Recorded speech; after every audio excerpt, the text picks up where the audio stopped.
Central crime స్టేషన్లో సీఐగా విధులు నిర్వహిస్తున్న భూఖ్యరాజు నాయక్ పై కేసు నమోదైంది.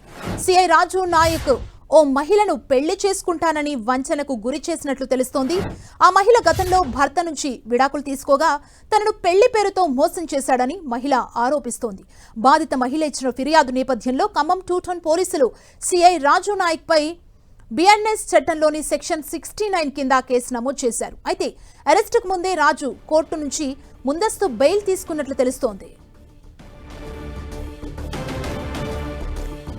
ఇదే అంశానికి సంబంధించి మరిన్ని డీటెయిల్స్ మా ప్రతినిధి సైదులు అందిస్తారు. సైదులు, సుమా ఖమ్మం సిసిఎస్ పోలీస్ స్టేషన్ లో సిఐగా విధులు నిర్వహిస్తున్న భానురాజ్ రాజు నాయక్ పైన పోలీసులు కేసు నమోదు చేశారు. ఓ వివాహితను ట్రాప్ చేసి గతంలో అతను మహిళా పోలీస్ స్టేషన్ లో సిఐగా విధులు నిర్వహిస్తున్న సమయంలో భార్యాభర్తల మధ్య వచ్చిన వివాదాలతో పోలీస్ స్టేషన్ లో అంటే మహిళా పోలీస్ స్టేషన్ లో ఫిర్యాదు చేయడానికి వచ్చినటువంటి సదరు మహిళా ఫోన్ నంబర్లు తీసుకొని ఆమెతో చాటింగ్ చేస్తూ ఫోన్ లో మాట్లాడుతూ ఆమెను ట్రాప్ చేసి వివాహం చేసుకుంటానని కూడా ఆమెను మోసం చేసినట్టుగా ఆమె లేఖలో పేర్కొన్నారు. అయితే ఈ నెల 7వ తారీఖున ఖమ్మం 2 టౌన్ పోలీసులు స్టేషన్ లో భానురాజ్ రాజు పైన కేసు నమోదు చేశారు. అయితే ఆయన పైన అనేక అంశాలను ప్రస్తావిస్తూ కూడా ఆ ఫిర్యాదులో పేర్కొనడం జరిగింది. తనని గర్భవతి నేను చేశాడని, పెళ్లి చేసుకుంటానని నమ్మించి మోసం చేసి సహజీవనం చేశాడంటూ కూడా ఆ ఫిర్యాదులో ఆమె పేర్కొన్నట్లుగా పోలీసు వర్గాలు చెప్తున్న పరిస్థితి ఉంది. అదేవిధంగా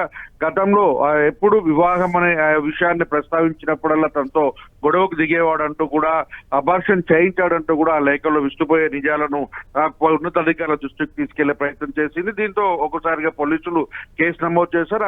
ఆయనను ఐజీ ఆఫీస్ కి అటాచ్మెంట్ చేస్తూ కూడా ఉత్తర్వులు జారీ చేసినట్లుగా మనకు అందుతున్న పరిస్థితి ఉంది. మొత్తంగా చూసుకున్నట్లయితే రాజు నాయక్ వ్యవహారం ఇప్పుడు ఖమ్మంలో ఉన్న పోలీసు వర్గాల్లో కలకలం రేపుతుంది. ఎందుకంటే మహిళా పోలీస్ స్టేషన్ లో అనేక మంది మహిళలు ఇలా భార్యాభర్తలు కావచ్చు, ప్రేమల పేరుతో అత్తింటి వారి వేధింపులతో వచ్చేటటువంటి మహిళలను పోలీసులు ట్రాప్ చేసి ఇలా వివాహిత సంబంధం పెట్టుకోవడానికి ప్రయత్నం చేస్తున్నారని చర్చ పైన ఇలాంటి కేసులు మరెన్నో జరిగి ఉంటాయనే కోణంలో కూడా ఉన్నతాధికారులు దర్యాప్తు చేస్తున్న పరిస్థితి ఉంది. మొత్తం ఇప్పటికైతే కొత్తగూడెం అంటే భద్రాద్రి, కొత్తగూడెం, అదేవిధంగా ఖమ్మం పోలీస్ స్టేషన్ లో ఈయన విధులు నిర్వహించిన సమయంలో ఎక్కడెక్కడ ఎలాంటి కేసులు నమోదైనాయి, ఎలాంటి వివాదాలకు తెరలేపడిన కోణంలో పోలీసులు అయితే విచారణ కొనసాగిస్తున్న పరిస్థితి. ప్రస్తుతం పోలీస్ కమిషనర్ సునీల్ దత్ మాత్రం చాలా సీరియస్ గా కేసు పట్ల వ్యవహరిస్తున్న తీరైతే కనిపిస్తుంది. ఐజీ ఆఫీస్ కి అటాచ్మెంట్ చేయడం, అదేవిధంగా ముందస్తు బెయిల్ తీసుకోవడం పైన కూడా ఆగ్రహం వ్యక్తం చేస్తున్న పరిస్థితి కనిపిస్తుంది. ఓవరాల్ గా పోలీసు వర్గాల్లో మాత్రం